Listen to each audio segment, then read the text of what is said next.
ईश बम ज्ञान ध्यान तरत ही चाहे जियो। सत साच श्री निवास आदि पुरख सदा तुही। वाहे गुरु वाहे गुरु वाहे गुरु वाहे जियो। एक मन पुरख ध्याए बरदाता, संत सहार सदा विख्याता। तास चरण लै हृदय बसावा, तो परम गुरु नानक गुण गावा। आमै दिष्ट शुभ करै हरे अग पाप सकल मल। काम क्रोध और लोभ मोह वश करै सब बल। सदा सुख मन वसै दुख संसार खोवै।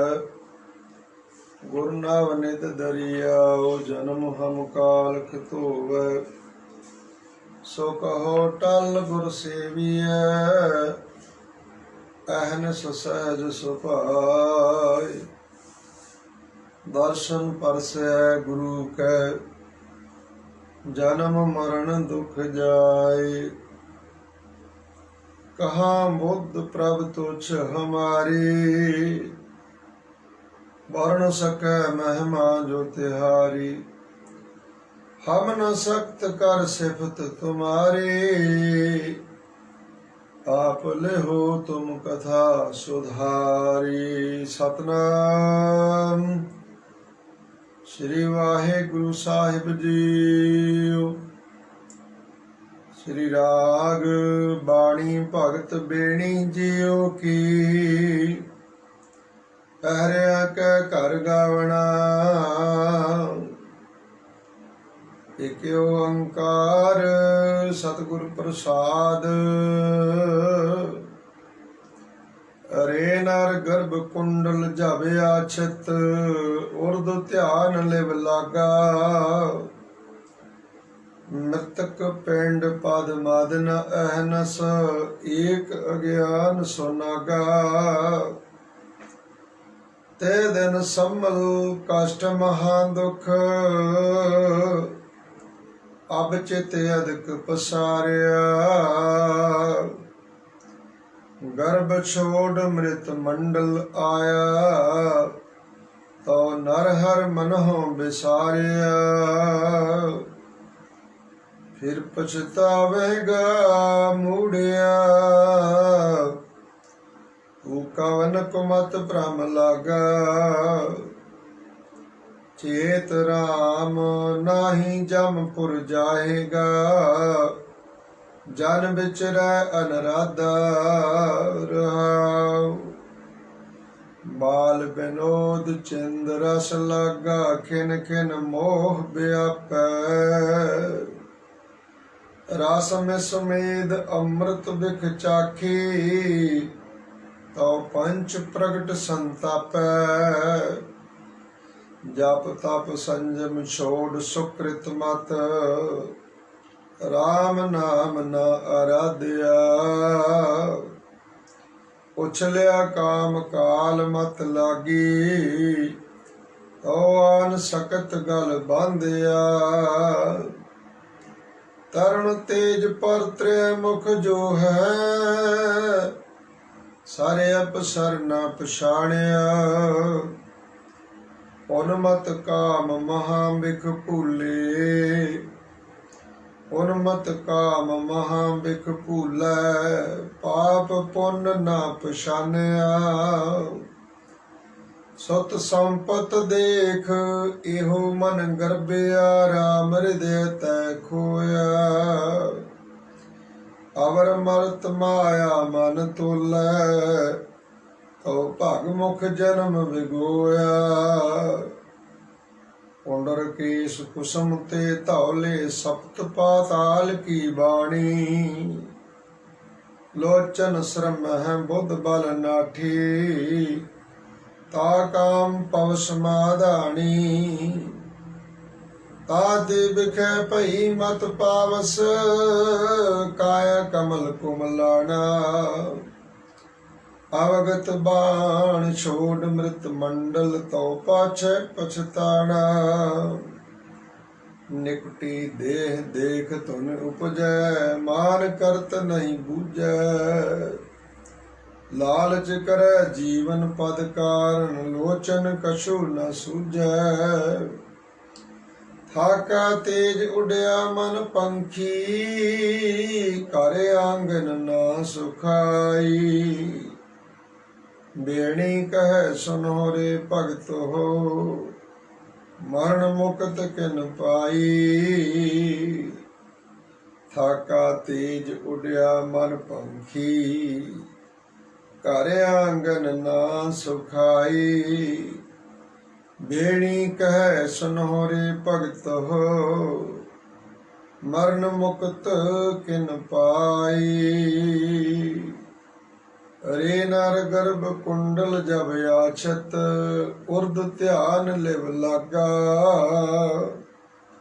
ਮਿਰਤਕ ਪਿੰਡ ਪਦ ਮਾਦ ਨ ਅਹਨਸ ਏਕ ਅਗਿਆਨ ਸੋ ਨਾਗਾ। ਵਾਹਿਗੁਰੂ ਜੀ ਕਾ ਖਾਲਸਾ ਵਾਹਿਗੁਰੂ ਜੀ ਕੀ ਫਤਿਹ। ਪਰਮ ਸਤਿਕਾਰਯੋਗ ਜੁਗੋ ਜੁਗ ਅਟਲ ਪਤਿਤ ਪਾਵਨ ਭਗਤ ਵਤਸਲ ਕਿਰਪਾ ਨਿਧਾਨ। ਵਾਲੀਏ ਦੋ ਜਹਾਨ ਹਾਲਤ ਪਲਤ ਦੇ ਰਾਖੇ ਲੋਕ ਪਰਲੋਕ ਦੇ ਸਹਾਇਕ। ਮੇਰਾ ਦੇ ਦਾਤੇ ਰਾਜਾਨ ਰਾਜ ਪਾਨਾਨ ਭਾਨ ਦੇਵਾਨ ਦੇਵ ਉਪਮਾ ਮਹਾਨ। ਸਾਹਿਬ ਸਤਿਗੁਰੂ ਜੀ ਦੀ ਪਾਵਨ ਪਵਿੱਤਰ ਚਰਨ ਸ਼ਰਨ ਸਾਨੂੰ ਸਭਨਾਂ ਨੂੰ ਹਾਸਲ ਹੋਈ ਹੈ, ਪ੍ਰਾਪਤ ਹੋਈ ਹੈ।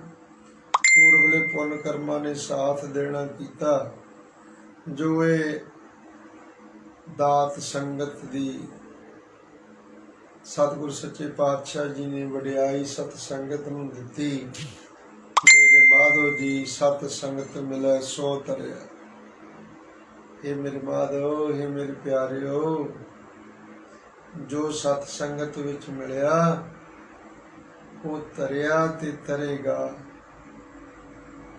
ਬਾਣੀ ਤਿੰਨੋਂ ਕਾਲ ਸਤ ਹੋਇਆ ਕਰਦੀ ਹੈ। ਭੂਤ ਕਾਲ ਵਿੱਚ ਵੀ, ਵਰਤਮਾਨ ਕਾਲ ਵਿੱਚ ਵੀ ਤੇ ਭਵਿੱਖਿਅਤ ਕਾਲ ਵਿੱਚ ਵੀ ਗੁਰਬਾਣੀ ਸਤ ਹੈ। ਅੱਖਰ ਅੱਖਰ ਸਤ ਹੈ। ਅੱਜ ਬਹੁਤ ਹੀ ਪਾਵਨ ਪਵਿੱਤਰ ਦਿਹਾੜਾ। ਧੰਨ ਧੰਨ ਰਾਮਦਾਸ ਗੁਰ ਜਿਨ ਸਿਰਿਆ ਤਿਨੈ ਸਵਾਰਿਆ। ਉਸ ਮਹਾਨ ਸਤਿਗੁਰੂ, ਪਰਉਪਕਾਰੀ ਸਤਿਗੁਰੂ, ਦਇਆ ਦੇ ਸੌਮੇ ਸਤਿਗੁਰੂ, ਨਿਰਵਾਣ ਸਤਿਗੁਰੂ, ਆਪ ਮੁਕਤ ਮੋਹਿ ਤਾਰੇ ਸਤਿਗੁਰੂ। ਐਸੇ ਸਤਿਗੁਰੂ ਜੀ ਦਾ ਅੱਜ ਪਾਵਨ ਪ੍ਰਕਾਸ਼ ਪੁਰਬ ਹੈ। ਹਮੇ ਅਵਗੁਣ ਭਰੇ ਏਕ ਗੁਣ ਨਾਹੀ। ਅੰਮ੍ਰਿਤ ਛਾੜ ਬਿਖੈ ਬਿਖ ਖਾਹੀ। ਮਾਇਆ ਮੋਹ ਭਰਮ ਪੈ ਭੂਲੇ ਸੁਤ ਦਾਰਾ ਸਿਉ ਪ੍ਰੀਤ ਲਗਾਈ। ਇੱਕ ਉੱਤਮ ਪੰਥ ਸੁਣਿਓ ਗੁਰ ਸੰਗਤ ਤੈ ਮਿਲੰਤ ਜਮ ਤਰਾਸ ਮਿਟਾਈ। ਇੱਕ ਅਰਦਾਸ ਭਾਟ ਕੀਰਤ ਕੀ ਗੁਰੂ ਰਾਮਦਾਸ ਰਾਖੋ ਸਰਨਾਈ। ਧੰਨ ਗੁਰੂ ਰਾਮਦਾਸ ਮਹਾਰਾਜ ਸੱਚੇ ਪਾਤਸ਼ਾਹ ਦੀ ਉਪਮਾ ਕਿਆ ਉਪਮਾ ਕਹੀ ਹੈ ਮੇਰੇ ਸਤਿਗੁਰੂ ਜੀ ਦੀ। ਭਾਟ ਕੀਰਤ ਜੀ ਨੇ ਕਹਿੰਦੇ ਸਦਾ ਆਪਣੀ ਸ਼ਰਨ ਵਿੱਚ ਰੱਖੋ। ਅੱਜ ਉਸ ਸਤਿਗੁਰੂ ਗੁਰੂ ਰਾਮਦਾਸ ਮਹਾਰਾਜ ਸੱਚੇ ਪਾਤਸ਼ਾਹ ਜੀ ਦਾ ਪਾਵਨ ਆਗਮਨ ਦਿਵਸ ਹੈ, ਪ੍ਰਕਾਸ਼ ਦਿਵਸ ਹੈ। ਚੂਨਾ ਮੰਡੀ ਡੱਬੀ ਬਾਜ਼ਾਰ ਲਾਹੌਰ ਵਿਖੇ ਭਾਈ ਹਰਦਾਸ ਜੀ ਦੇ ਗ੍ਰਹਿ ਧੰਨ ਗੁਰੂ ਰਾਮਦਾਸ ਜੀ ਮਹਾਰਾਜ ਪ੍ਰਗਟ ਹੋਏ ਸਨ। ਸੰਸਾਰ ਨੂੰ ਤਾਰਨ ਵਾਸਤੇ ਗੁਰੂ ਨਾਨਕ ਸਾਹਿਬ ਜੀ ਦਾ ਚੌਥਾ ਜਾਮਾ ਰੂਪ ਧਾਰਨ ਕਰਨਾ ਕੀਤਾ। ਕੁੱਲ ਮਨੁੱਖਤਾ ਨੂੰ ਇੱਕ ਪਿਰਤ ਜਿਹੜੀ ਹੈ ਉਹ ਦਿੱਤੀ। ਗੁਰੂ ਅਸਥਾਨਾਂ ਦੀ ਤੀਰਥਾਂ ਦਾ ਪ੍ਰਗਟ ਕਰਨਾ ਆਪ ਜੀ ਦੇ ਹਿੱਸੇ ਆਇਆ। ਗੁਰੂ ਸਾਹਿਬ ਜੀ ਕਦੇ ਗੁਰੂ ਅਮਰਦਾਸ ਜੀ ਨੂੰ ਜੋ ਬੋਲ ਵੱਡਿਆ ਸਤਿਗੁਰਾਂ ਨੇ ਬਖਸ਼ੇ ਸਨ। ਪੁਰਖਾ ਤਿੰਨ ਪਿੰਡਾਂ ਦੀ ਹੱਦ ਤੇ ਤਿਹਾਡਾ ਕਹਿੰਦੇ ਜਿਹਨੂੰ, ਤੇ ਕੋਣ ਗੋਸ਼ਾ ਰੁਲਦਾ ਹੋਵੇ ਜਿੱਥੇ ਤਿੰਨਾਂ ਪਿੰਡਾਂ ਦਾ, ਗਿੱਲ ਵਾਲੀ, ਤੁੰਗ ਵਾਲੀ ਤੇ ਸੁਲਤਾਨਵਿੰਡ ਪਿੰਡ, ਇਹਨਾਂ ਪਿੰਡਾਂ ਦਾ ਜਿੱਥੇ ਕੋਣਾ ਰਲਦਾ, ਗੋਸ਼ਾ ਰਲਦਾ, ਪੁਰਖਾ ਉੱਥੇ ਤੀਰਥ ਪ੍ਰਗਟ ਹੋਣਾ ਹੈ। ਤੇ ਗੁਰੂ ਅਮਰਦਾਸ ਜੀ ਨੇ ਉਹ ਬਚਨ ਸਤ ਕਰਨਾ ਕੀਤਾ। ਆਪਣੇ ਪਰਮ ਸੇਵਕ ਧੰਨ ਗੁਰੂ ਰਾਮਦਾਸ ਮਹਾਰਾਜ ਨੂੰ ਭਾਵੇਂ ਅਜੇ ਉਦੋਂ ਗੁਰਿਆਈ ਗੱਦੀ ਨਹੀਂ ਸੀ ਦਿੱਤੀ, ਤੇ ਆਖਿਆ ਜਾਓ ਜਿੱਥੇ ਇਹਨਾਂ ਤਿੰਨਾਂ ਪਿੰਡਾਂ ਦਾ ਗੋਸ਼ਾ ਰਲਦਾ, ਤੁਹਾਡਾ ਰਲਦਾ, ਉੱਥੇ ਅੰਮ੍ਰਿਤ ਸਰੋਵਰ ਪ੍ਰਗਟ ਕਰੋ। ਸਮਾਂ ਪਾ ਕਰਕੇ ਅੱਗੇ ਚੱਲ ਕੇ ਫਿਰ ਉਸ ਅੰਮ੍ਰਿਤ ਸਰੋਵਰ ਦੇ ਵਿੱਚ ਸ੍ਰੀ ਹਰਿਮੰਦਰ ਉਸਰੇਗਾ। ਸੋ ਗੁਰੂ ਅਮਰਦਾਸ ਜੀ ਦੇ ਬਚਨਾਂ ਨੂੰ ਪੂਰਾ ਕਰਨਾ ਕੀਤਾ। ਸ੍ਰੀ ਅੰਮ੍ਰਿਤਸਰ ਸਾਹਿਬ ਜੀ ਦੇ ਬਾਨੀ, ਰਾਮਦਾਸਪੁਰੇ ਦੇ ਬਾਨੀ, ਧੰਨ ਗੁਰੂ ਰਾਮਦਾਸ ਮਹਾਰਾਜ ਜੀ ਦੇ ਪਾਵਨ ਪ੍ਰਕਾਸ਼ ਪੁਰਬ ਦੀਆਂ ਸਭ ਸੰਗਤਾਂ ਨੂੰ ਲੱਖ ਲੱਖ ਲੱਖ ਲੱਖ ਵੇਰ ਮੁਬਾਰਕਾਂ ਹੋਣ ਜੀ। ਆਓ ਲੜੀਵਾਰ ਕਥਾ ਦਾ ਸਮਾਂ ਹੈ। ਧੰਨ ਸ੍ਰੀ ਗੁਰੂ ਗ੍ਰੰਥ ਸਾਹਿਬ ਜੀ ਮਹਾਰਾਜ ਦੇ 93 ਅੰਗ ਦੇ ਉੱਤੇ ਸੁਸ਼ੋਭਿਤ ਪਾਵਨ ਸ਼ਬਦ ਹੋਣੇ ਆਪ ਜੀ ਨੇ ਭਗਤ ਬੇਣੀ ਜੀ ਦਾ ਉਚਾਰਨ ਕੀਤਾ ਹੋਇਆ ਸ਼ਰਵਣ ਕਰਨਾ ਕੀਤਾ। ਸ੍ਰੀ ਰਾਗ ਅੰਦਰ ਭਗਤ ਬੇਣੀ ਜੀ ਦਾ ਇਹੀ ਇੱਕੋ ਸ਼ਬਦ ਇੱਥੇ ਪ੍ਰਾਪਤ ਹੁੰਦਾ ਹੈ, ਸਾਹਿਬ ਸੱਚੇ ਪਾਤਸ਼ਾਹ ਜੀ ਦੇ ਰਾਗ ਸ੍ਰੀ ਰਾਗ ਦੇ ਅੰਦਰ। ਸੋ ਮਹਾਰਾਜ ਨੇ ਸਾਰੇ ਭਗਤਾਂ ਨੂੰ ਵੱਖਰੇ ਵੱਖਰੇ ਇਲਾਕਿਆਂ ਦੇ ਵੱਖਰੇ ਵੱਖਰੇ ਮਜ਼ਹਬਾਂ ਨਾਲ ਤਾਲੁਕ ਰੱਖਣ ਵਾਲੇ ਬਾਬਾ ਫਰੀਦ ਜੀ, ਕਬੀਰ ਜੀ, ਰਾਮਾਨੰਦ ਜੀ, ਸੈਣ ਜੀ, ਸਦਨਾ ਜੀ ਤੇ ਹੋਰ ਨਾਮਦੇਵ ਜੀ, ਇੱਦਾਂ 15 ਭਗਤਾਂ ਨੂੰ ਗੁਰੂ ਸਾਹਿਬ ਜੀ ਨੇ ਉਹਨਾਂ ਦੀ ਰੱਬੀ ਬਾਣੀ ਨੂੰ ਸੁਣਿਆ। ਤੇ ਜੋ ਸਿਧਾਂਤ ਸੀ ਉਹ ਗੁਰੂ ਸਾਹਿਬ ਦੀ ਪਵਿੱਤਰ ਬਾਣੀ ਨਾਲ ਮਿਲਦਾ ਸੀ। ਗੁਰੂ ਨਾਨਕ ਸਾਹਿਬ ਜੀ ਤੇ 10 ਜਾਮੇ ਹੈ, ਇੱਕੋ ਜੋਤ ਸਨ। ਚਾਹੇ ਸ਼ਬਦ ਪਹਿਲੇ ਜਾਮੇ ਉਚਾਰਨ ਕੀਤਾ, ਚਾਹੇ ਦੂਜੇ ਜਾਂ ਪੰਜਵੇਂ ਜਾਂ ਨੌਵੇਂ 'ਚ, ਸ਼ਬਦ ਉਹੀ ਜੋਤ ਦੇ ਨਿਰੰਕਾਰ ਦੇ ਉਚਾਰਨ ਕੀਤੇ ਬਖਸ਼ੇ ਹੋਏ ਨੇ। ਇਸ ਕਰਕੇ 15 ਭਗਤ ਉਹਨਾਂ ਨੂੰ ਗੁਰੂ ਅਰਜਨ ਦੇਵ ਜੀ ਨੇ ਉਹਨਾਂ ਦੀ ਬਾਣੀ ਨੂੰ ਮੁਕੱਦਸ ਜਾਣ ਕੇ, ਪਵਿੱਤਰ ਜਾਣ ਕੇ, ਰੱਬ ਦੇ ਮਿਲਾਪ ਬਖਸ਼ਣ ਵਾਲੀ ਜਾਣ ਕੇ ਨਾ ਬਾਣੀ ਨੂੰ, ਤੇ ਗੁਰੂ ਸਾਹਿਬ ਜੀ ਨੇ ਸ੍ਰੀ ਗੁਰੂ ਗ੍ਰੰਥ ਸਾਹਿਬ ਜੀ ਦੇ ਅੰਦਰ ਦਰਜ ਕਰਨਾ ਕੀਤਾ। ਪਿਆਰੀ ਸੰਗਤ ਜੀ, ਇਸ ਪ੍ਰਕਾਰ ਰਾਗ ਦਾ ਨਾਮ ਹੈ ਸ੍ਰੀ ਰਾਗ। ਬਾਣੀ ਭਗਤ ਬੇਣੀ ਜੀ ਹੋਗੀ। ਆਪ ਜੀ ਬਹੁਤ ਉੱਗੇ ਔਰ ਬਚਪਨ ਤੋਂ ਹੀ ਧਾਰਮਿਕ ਬਿਰਤੀ ਦੇ ਮਾਲਕ ਸਨ, ਤੇ ਆਪ ਜੀ ਦੀ ਪਵਿੱਤਰ ਪਾਵਨ ਬਾਣੀ ਜੋ ਹੈ ਉਹ ਗੁਰੂ ਸਾਹਿਬ ਜੀ ਨੇ ਪ੍ਰਵਾਨ ਕੀਤੀ। ਸ੍ਰੀ ਗੁਰੂ ਗ੍ਰੰਥ ਸਾਹਿਬ ਦੇ ਵਿੱਚ ਸਤਿਕਾਰਯੋਗ ਜਗ੍ਹਾ ਪ੍ਰਦਾਨ ਕੀਤੀ, ਆਪਣੇ ਨਾਲ ਹੀ ਬਿਠਾ ਲਿਆ ਮਨ ਜੀਓ ਕੀ। ਭਾਵ ਭਗਤ ਬੇਣੀ ਜੀ ਦਾ ਪਾਵਨ ਉਚਾਰਨ ਕੀਤਾ ਹੋਇਆ ਸ਼ਬਦ ਹੈ। ਅੱਗੇ ਪੰਕਤੀ ਆਉਂਦੀ, ਪਹਿਰਿਆ ਕਹਿ ਕਰ ਗਾਵਣ। ਪਿੱਛੇ ਆਪਾਂ ਸ੍ਰੀ ਰਾਗ ਦੇ ਅੰਦਰ ਹੀ 74ਵੇਂ ਪਾਵਨ ਅੰਗ ਤੇ ਸ੍ਰੀ ਗੁਰੂ ਨਾਨਕ ਸਾਹਿਬ ਜੀ ਦੇ ਉਚਾਰਨ ਕੀਤੇ ਹੋਏ ਪਹਿਰਿਆਂ ਦੇ ਸਿਰਲੇਖ ਹੇਠ ਬਾਣੀ ਸ੍ਰੀ ਰਾਗ ਮਹੱਲਾ ਪਹਿਲਾ, ਘਰ ਪਹਿਲਾ, ਪਹਿਲੇ ਪਹਿਰੇ ਰਹਿਣ ਕੇ ਬਣ ਜਾ ਰਿਹਾ ਮਿੱਤਰ। ਸੋ ਇਹ ਪਾਵਨ ਸ਼ਬਦ ਗੁਰੂ ਜੀ ਨੇ ਇਹਨੂੰ ਕੁੰਡੀ ਰੱਖਣਾ ਕਰਨਾ ਕੀਤਾ ਵੀ ਜਿਹੜਾ ਸ਼ਬਦ ਗੁਰੂ ਨਾਨਕ ਦੇਵ ਜੀ ਦਾ 74ਵੇਂ ਅੰਗ ਤੇ ਪਹਿਰਿਆਂ ਦੇ ਸਿਰਲੇਖ ਹੇਠ ਹੈ, ਉਹ ਪਹਿਲੇ ਘਰ ਵਿੱਚ ਸੁਰਤਾਲ ਦੇ ਪਹਿਲੇ ਘਰ ਵਿੱਚ ਗਾਇਨ ਕਰਨ ਦਾ ਹੁਕਮ ਹੈ। ਤੇ ਉਸੇ ਤਰ੍ਹਾਂ ਜਿਹੜੇ ਘਰ ਦੇ ਵਿੱਚ ਪਹਿਰਿਆਂ ਵਾਲੇ ਸ਼ਬਦ ਉਚਾਰਨ ਕੀਤੇ ਹੋਏ ਨੇ, ਉਸੇ ਸੁਰਤਾਲ ਦੇ ਪਹਿਲੇ ਘਰ ਵਿੱਚ ਇਹ ਸ਼ਬਦ ਗਾਇਨ ਕੀਤਾ ਜਾਵੇ। ਤੇ ਮਹਾਰਾਜ ਨੇ ਇਸ਼ਾਰਾ ਦਿੱਤਾ, ਇੱਥੇ ਸਪਸ਼ਟ ਘਰ ਪਹਿਲਾ ਨਹੀਂ ਲਿਖਿਆ। ਆਖਿਆ ਜਿਵੇਂ ਪਿੱਛੇ ਸ਼ਬਦ ਆਇਆ ਸੀ, ਏਕ ਸਵਾਨ ਦੋਏ ਸਵਾਨੀ ਨਾਲ, ਉਹ ਵਾਲਾ ਏਕ ਸਵਾਨ ਕਹਿ ਕਰ ਗਾਵਣਾ, ਇਉਂ ਆਇਆ ਸੀ ਨਾ ਸ਼ਬਦ। ਜਿਹੜੇ ਵੀਰ ਲੜੀਵਾਰ ਕਥਾ ਹਰ ਰੋਜ਼ ਸ਼ਰਵਣ ਕਰਦੇ ਨੇ ਸੰਗਤ, ਤਾਂ ਉਹ ਜਾਣਦੀ। ਉੱਥੇ ਸੁਰਤਾਲ ਦੇ ਪਹਿਲੇ ਘਰ ਵਿੱਚ ਸ਼ਬਦ ਉਚਾਰਨ ਕੀਤਾ ਹੋਇਆ ਹੈ। ਇੱਥੇ ਵੀ ਸਤਿਗੁਰਾਂ ਨੇ ਆਖਿਆ ਪਹਿਰਿਆ ਕੇ ਘਰ ਗਾਵਣ। ਇਸ ਸ਼ਬਦ ਨੂੰ ਸੁਰਤਾਲ ਦੇ ਉਸੇ ਪਹਿਲੇ ਘਰ ਦੇ ਵਿੱਚ ਗਾਇਨ ਕਰਨਾ ਹੈ। ਇੱਕ ਓੰਕਾਰ ਸਤਿਗੁਰ ਪ੍ਰਸਾਦ, ਇੱਕ ਜੋ ਅਦੁੱਤੀ ਹੈ, ਸਦਾ ਨਵਤਨ ਹੈ। ਬਚਪਨ, ਬਾਲਪਨ, ਬਿਰਧ, ਬੁਢਾਪਾ, ਜਵਾਨੀ ਕਦੇ ਵੀ ਨਹੀਂ, ਤਿੰਨਾਂ ਅਵਸਥਾ ਤੋਂ ਉੱਪਰ ਹੈ। ਇੱਕ ਰਸ ਹੈ ਜੇ ਉਹਨੂੰ ਉੱਦਾਂ ਕਹਿ ਲਈਏ ਬਈ ਤਿੰਨਾਂ ਤੋਂ ਉੱਪਰ ਆ, ਰਜੋ ਤਮੋ ਸਤੋ ਤੋਂ ਵੀ ਉੱਤੇ ਆ, ਇਹਦੇ 'ਚ ਕੋਈ ਦੂਸਰੀ ਬਾਤ ਨਹੀਂ।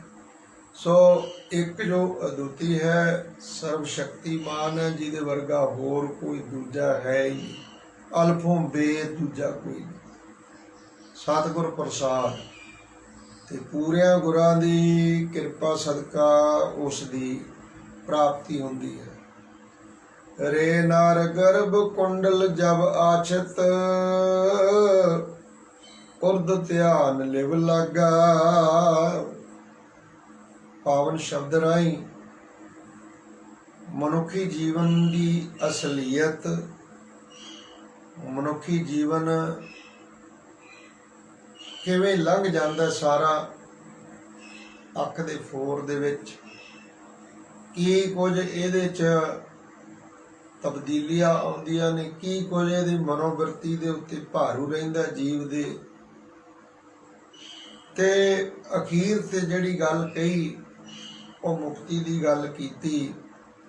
ਮੁਕਤੀ ਜਿਹੜੀ ਹੈ ਉਹ ਜਿਉਂਦੇ ਜੀ ਕੋਈ ਨਾਮ ਸਿਮਰਨ ਬੰਦਗੀ ਕਰਕੇ ਸੇਵਾ ਕਰਕੇ ਕਰ ਲੈ ਹਾਸਲ ਤਾਂ ਤੇ ਉਹ ਮੁਕਤ ਹੈ। ਨਹੀਂ ਗੱਲਾਂ ਨਾਲ ਕੁਛ ਨਹੀਂ ਬਣਨਾ।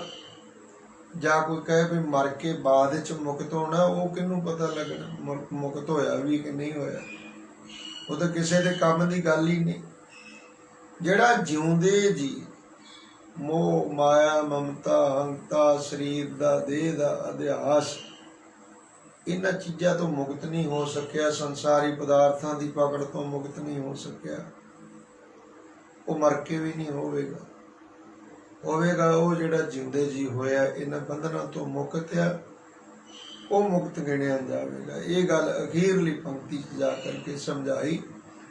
ਉਦੋਂ ਪਹਿਲਾਂ ਬੰਦੇ ਦੀ ਜਦੋਂ ਮਨੁੱਖ ਦੀ ਮਾਂ ਦੇ ਪੇਟ ਵਿੱਚ ਹੋਂਦ ਬਣਦੀ ਹੈ, ਉਸ ਸਮੇਂ ਤੋਂ ਲੈ ਕੇ ਗੱਲ ਮੁਕਤੀ ਤੱਕ ਦੀ ਕੀਤੀ। ਬੜਾ ਅਹਿਮ ਸ਼ਬਦ ਹੈ ਭਗਤ ਬੇਣੀ ਜੀ ਦਾ, ਬੜੀ ਖਾਸੀਅਤ ਰੱਖਦਾ। ਆਓ ਵਿਚਾਰ ਵਿੱਚ ਜੁੜਦੇ ਹਾਂ, ਗੁਰੂ ਕੀ ਫਤਿਹ ਸਾਂਝੀ ਕਰੀਏ।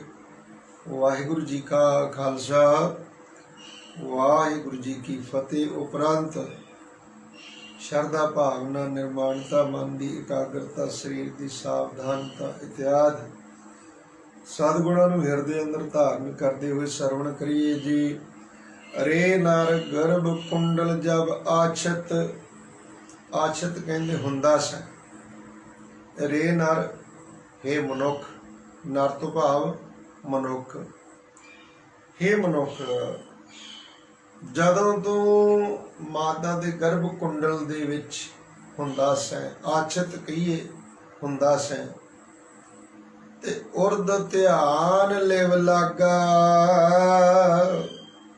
ਤੇਰਾ ਉਰਦ ਮੂਧਾ ਲਟਕੇ ਹੋਏ ਦਾ ਵੀ ਧਿਆਨ ਨਿਰੰਕਾਰ ਵੱਲ ਨੂੰ।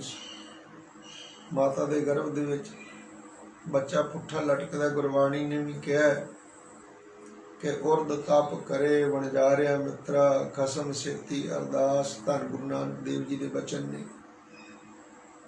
ਪਹਿਲੇ ਪਹਿਰੇ ਰਹਿਣ ਕੇ ਵਣਜਾਰਿਆ ਮਿੱਤਰਾ, ਇੱਥੋਂ ਹੀ ਸ਼ਬਦ ਸ਼ੁਰੂ ਹੁੰਦਾ ਹੈ। ਵੇਖੋ ਗੁਰੂ ਨਾਨਕ ਸਾਹਿਬ ਜੀ ਤੇ ਭਗਤ ਬੇਣੀ ਜੀ ਦਾ ਹਿਰਦਾ ਕਿੰਨਾ ਮਿਲਦਾ ਹੈ, ਖਿਆਲਾਤ ਤੇ ਅੱਖਰ ਕਿੰਨੇ ਮਿਲਦੇ ਨੇ। ਉੱਥੇ ਗੁਰੂ ਨਾਨਕ ਸਾਹਿਬ ਜੀ ਨੇ ਆਖਿਆ ਪਹਿਲੇ ਪਹਿਰੇ ਰਹਿਣ ਕੇ ਵਣਜਾਰਿਆ ਮਿੱਤਰਾ, ਹੁਕਮ ਪਿਆ ਗਰਭਾਸ। ਉਰਦ ਤਪ ਅੰਤਰ ਕਰੇ ਵਣਜਾਰਿਆ ਮਿੱਤਰਾ, ਖਸਮ ਸੇਤੀ ਅਰਦਾਸ। ਹੁਣ ਬੇਣੀ ਜੀ ਨੂੰ ਕੋਈ ਇਹ ਨਹੀਂ ਸੀ ਦੱਸ ਕੇ ਆ ਵੀ ਆ ਗੁਰੂ ਨਾਨਕ ਸਾਹਿਬ ਜੀ ਨੇ ਸ਼ਬਦ ਉਚਾਰਨ ਕੀਤਾ ਤੇ ਤੁਸੀਂ ਵੀ ਰਲਦਾ ਮਿਲਦਾ ਉਚਾਰੋ। ਨਹੀਂ, ਉਹ ਇੱਕੋ ਆਤਮਿਕ ਮੰਡਲ ਦੇ ਵਾਸੀ ਨੇ, ਇੱਕੋ ਪਦਵੀ ਦੇ ਮਾਲਕ ਨੇ। ਇਸ ਕਰਕੇ ਸਿਆਣਿਆਂ ਦੇ ਬੋਲ ਜਿਹੜੇ ਹੁੰਦੇ ਨੇ, ਮਹਾਂਪੁਰਸ਼ਾਂ ਦੇ, ਅਵਤਾਰੀ ਪੁਰਸ਼ਾਂ ਦੇ, ਗੁਰੂ ਨਾਨਕ ਸਾਹਿਬ ਤੇ ਆਪ ਰੱਬ ਸਨ ਤੇ ਰੱਬੀ ਬੋਲਾਂ ਦੇ ਨਾਲ ਜਿਨ੍ਹਾਂ ਭਗਤਾਂ ਦੇ ਬੋਲ ਮੇਲ ਖਾਂਦੇ ਸਨ, ਉਹਨਾਂ ਦੀ ਹੀ ਬਾਣੀ ਗੁਰੂ ਅਰਜਨ ਦੇਵ ਜੀ ਨੇ ਸਵੀਕਾਰ ਕੀਤੀ ਸੀ। 4 ਭਗਤ ਇਦਾਂ ਦੇ ਵੀ ਹੋਏ ਨੇ ਜਿਨ੍ਹਾਂ ਦੀ ਬਾਣੀ ਨੂੰ ਗੁਰੂ ਅਰਜਨ ਦੇਵ ਜੀ ਨੇ, ਜਿਵੇਂ ਭਗਤ ਕਾਨਾ, ਭਗਤ ਪੀਲੂ, ਸ਼ਾਹ ਹੁਸੈਨ ਤੇ ਇੱਕ ਹੋਰ, ਇਉਂ ਉਹਨਾਂ ਦੀ ਬਾਣੀ ਨੂੰ ਮਹਾਰਾਜ ਜੀ ਨੇ ਇਨਕਾਰ ਕਰ ਦਿੱਤਾ ਸੀ, ਕਿਉਂਕਿ ਉਹਨਾਂ ਦੇ ਵਿੱਚ ਅਧਿਆਤਮਕਤਾ ਵਾਲੀ ਕੋਈ ਗੱਲ ਨਹੀਂ ਸੀ। ਇਸ ਕਰਕੇ ਮਹਾਰਾਜ ਨੇ ਇਨਕਾਰ ਕਰ ਦਿੱਤਾ ਸੀ। ਤੋ ਵੇਖੋ, ਭਗਤ ਬੇਣੀ ਜੀ ਦਾ ਸ਼ਬਦ ਗੁਰੂ ਨਾਨਕ ਦੇਵ ਜੀ ਮਹਾਰਾਜ ਦੇ ਸ਼ਬਦ ਨਾਲ ਕਿੰਨਾ ਮਿਲਦਾ ਜੁਲਦਾ। ਹਿਰਦਾ ਇੱਕ ਹੈ ਨਾ, ਅੰਦਰੋਂ ਇੱਕੋ ਹੀ ਬਾਤ ਹੈ। ਇਸ ਕਰਕੇ ਰੇ ਨਰ ਗਰਭ ਕੁੰਡਲ ਜਬ ਆਛਤ ਉਰਦ ਧਿਆਨ ਲਿਵ ਲਾਗਾ। ਉਰਦ ਕਹੀਏ ਪੁੱਠਾ ਲਟਕਦੇ ਹੋਏ ਦਾ ਵੀ ਧਿਆਨ ਤੇਰਾ, ਲਿਵ ਜਿਹੜੀ ਸੀ ਲੱਗੀ ਹੋਈ ਸੀ ਨਿਰੰਕਾਰ ਦੇ ਨਾਲ। ਹਾਂਜੀ, ਮ੍ਰਿਤਕ ਪਿੰਡ ਪਦ ਮਦਨ ਅਹਨਸ ਏਕ ਅਗਿਆਨ ਸੁਨਾਗਾ। ਤੈਨੂੰ ਆ ਮ੍ਰਿਤਕਾ ਦੇ ਪਿੰਡ, ਸਰੀਰ ਦੀ, ਮ੍ਰਿਤਕਾ ਕਹਿੰਦੇ ਮਿੱਟੀ ਨੂੰ, ਜੇ ਪੋਲਾ ਕਰਦੀ ਹੈ ਤੇ ਮ੍ਰਿਤਕਾ, ਉਹਦਾ ਅਰਥ ਹੋਰ ਬਣਦਾ। ਇੱਥੇ ਮ੍ਰਿਤਕ, ਮ੍ਰਿਤਕਾ ਨਾਮ ਮਿੱਟੀ ਦਾ, ਆ ਮਿੱਟੀ ਦੇ ਬਣੇ ਸਰੀਰ ਦਾ, ਇਸ ਮਨੁੱਖਾ ਪਦਵੀ ਦਾ ਭੂਰਾ ਵੀ ਤੈਨੂੰ ਜਿਹੜਾ ਸੀ ਮਦ ਨਹੀਂ ਸੀ, ਹੰਕਾਰ ਨਹੀਂ ਸੀ, ਆਪਦੇ ਇਤਿਹਾਸ ਤਾਂ ਹੈ ਹੀ ਨਹੀਂ ਸੀ। ਸਰੀਰ ਦਾ, ਮਨੁੱਖ ਹੋਣ ਦਾ ਜਿਹੜਾ ਮਦ ਗੁਮਾਨ ਸੀ, ਭੂਰਾ ਵੀ ਨਹੀਂ ਸੀ। ਉੱਥੇ ਮਾਤਾ ਦੇ ਉਦਰ ਦੇ ਵਿੱਚ ਮ੍ਰਿਤਕ ਪਿੰਡ ਪਦ ਮਦਨ ਅਹਨਿਸ ਏਕ ਅਗਿਆਨ ਸੁਨਾਗਾ। ਦਿਨ ਰਾਤ ਉਸ ਪ੍ਰਮਾਤਮਾ ਦੇ ਨਾਮ ਨਾਲ ਲਿਵ ਲੱਗੀ ਹੋਈ ਸੀ ਤੇ ਏਕ ਅਗਿਆਨ, ਇੱਕ ਜਿਹੜਾ ਅਗਿਆਨ ਸੋ ਨਾਗਾ। ਨਾਗਾ ਕਹਿੰਦੇ ਗੈਰ ਹਾਜ਼ਰ ਨੂੰ। ਕੋਈ ਕੰਮ ਤੇ ਨਾ ਜਾਏ ਤੇ ਉਹਦੀ ਤਨਖਾਹ ਬਣਾਉਣ ਵੇਲੇ ਉਹਨੂੰ ਦੱਸ ਦਿੱਤਾ ਜਾਂਦਾ ਹੈ ਵੀ ਤੇਰਾ ਫਲਾਣੀ ਤਰੀਕ ਨੂੰ ਨਾਗਾ ਸੀ, ਭਾਵ ਤੂੰ ਗੈਰ ਹਾਜ਼ਰ ਸੀ, ਸੋ ਨਾਗਾ। ਉੱਥੇ ਜਦੋਂ ਮਾਤਾ ਦੇ ਉਦਰ ਦੇ ਵਿੱਚ ਪੁੱਠਾ ਲਟਕਦਾ ਸੀ ਪ੍ਰਾਣੀ, ਤੇ ਨਾ ਉੱਥੇ ਦੇਹ ਅਧਿਆਸ, ਤੇ ਜਿਹੜਾ ਅਗਿਆਨ ਸੀ ਇਹ ਵੀ ਗੈਰ ਹਾਜ਼ਰ ਸੀ। ਇਹਨੂੰ ਆਪਣੇ ਬ੍ਰਹਮ ਦਾ ਆਭਾਸ ਸੀ ਤੇ ਜਿਹੜਾ ਅਗਿਆਨ ਸੀ ਉਹ ਗੈਰ ਹਾਜ਼ਰ ਸੀ। ਨਿਰੋਲ ਬ੍ਰਹਮ ਰੂਪ ਸੀ ਮਾਤਾ ਦੇ ਉਦਰ ਦੇ ਵਿੱਚ। ਏਕ ਅਗਿਆਨ ਸੁਨਾਗਾ, ਅਗਿਆਨਤਾ ਵਾਲੀ ਕੋਈ ਗੱਲ ਨਹੀਂ ਸੀ। ਤੇ ਦਿਨ ਸਮਲ ਕਸ਼ਟ ਮਹਾ ਦੁਖ ਅਬ ਚਿਤ ਅਦਕ ਪਸਾਰਿਆ। ਇਹ ਮਨੁੱਖ, ਭਗਤ ਬੇਣੀ ਜੀ ਕਹਿ ਰਹੇ, ਤੇ ਦਿਨ ਸਮਲ, ਸਮਲ ਹੁੰਦਾ ਚੇਤੇ ਕਰਨਾ। ਤੇ ਦਿਨ ਸਮਲ, ਉਹ ਦਿਨ ਚੇਤੇ ਕਰ ਜਰਾ। ਕਸ਼ਟ ਮਹਾ ਦੁਖ, ਉਹ 9 ਮਹੀਨੇ ਤੋਂ ਵੱਧ ਮਾਤਾ ਦੇ ਉਦਰ ਦਾ ਸਮਾਂ ਕਿਹੜੇ ਤਰੀਕੇ ਨਾਲ ਤੂੰ ਗੁਜ਼ਾਰਨਾ ਕਰਨਾ ਕੀਤਾ, ਉਹ ਮਹਾ ਦੁੱਖ ਭਰੇ ਸਮੇਂ ਨੂੰ ਜਰਾ ਯਾਦ ਤੇ ਕਰ। ਤੇ ਦਿਨ ਸਮਲ ਕਸ਼ਟ ਮਹਾ ਦੁੱਖ, ਮਹਾ ਦੁੱਖ ਸੀ ਜਦੋਂ, ਬੜਾ ਭਿਆਨਕ ਜਦੋਂ ਸਮਾਂ ਸੀ, ਤੇ ਉਹ ਸਮੇਂ ਨੂੰ ਚੇਤੇ ਕਰ ਤੇ ਪ੍ਰਮਾਤਮਾ ਦਾ ਨਾਮ ਜਪ। ਪਰ ਤੂੰ ਤਾਂ ਅਬ ਚੇਤੇ ਅਦਕ ਪਸਾਰਿਆ। ਅਦਕ ਕਹਿੰਦੇ ਬਹੁਤ ਜ਼ਿਆਦਾ, ਚਿੱਤ ਕਹੀਏ ਹਿਰਦਾ, ਮਨ ਨੂੰ ਸੰਸਾਰੀ ਪਦਾਰਥਾਂ 'ਚ, ਵਿਸ਼ੇ ਵਾਸ਼ਨਾ ਦੇ ਵਿੱਚ ਤੇਰਾ ਮਨ ਪਸਰਿਆ ਹੋਇਆ। ਆਪਣੇ ਮਨ ਨੂੰ ਤੂੰ ਵਾਗਾਂ ਖੁੱਲੀਆਂ ਛੱਡੀਆਂ ਹੋਈਆਂ। ਬਹੁਤੀ ਤੋਂ ਬਹੁਤੀ ਮਾਇਆ ਹੋਵੇ, ਬਹੁਤੀ ਤੋਂ ਬਹੁਤੀ ਜਿਹੜੀ ਉੱਚੀ ਪਦਵੀ ਹੋਵੇ, ਵੱਡੀ ਤੋਂ ਵੱਡੀ, ਘਣੋ ਘਣੋ ਘਣੋ ਸਦ ਲੋੜ ਹੈ, ਬਹੁਤਾ ਬਹੁਤਾ ਮੰਗਦਾ। ਅਬ ਚਿਤ ਅਦਕ ਪਸਾਰਿਆ, ਹੁਣ ਤੂੰ ਚਿੱਤ ਨੂੰ, ਮਨੋਬਿਰਤੀਆਂ, ਮਨੋਭਾਵ ਕਈ ਪਾਸੇ ਨੇ ਜਿਹੜੇ ਖਿੰਡੇ ਹੁੰਦੇ ਨੇ, ਜਿਵੇਂ ਸੂਰਜ ਦੀਆਂ ਰਿਸ਼ਮਾਂ, ਕੋਈ ਤਾਹ ਨੂੰ, ਕੋਈ ਠਾਹ ਨੂੰ, ਕੋਈ ਸੱਜੇ ਨੂੰ, ਕੋਈ ਖੱਬੇ ਨੂੰ। ਤਾਂ ਦੇ ਸਾਹਿਬ ਸੱਚੇ ਪਾਤਸ਼ਾਹ ਜੀ ਇੱਥੇ ਬਚਨ ਕਰ ਰਹੇ ਬਈ ਹੁਣ ਤੂੰ ਚਿੱਤ ਨੂੰ ਅਧਿਕ ਵੱਧ ਤੋਂ ਵੱਧ ਹੋਰ ਪਾਸੇ ਪਸਾਰ ਰੱਖਿਆ।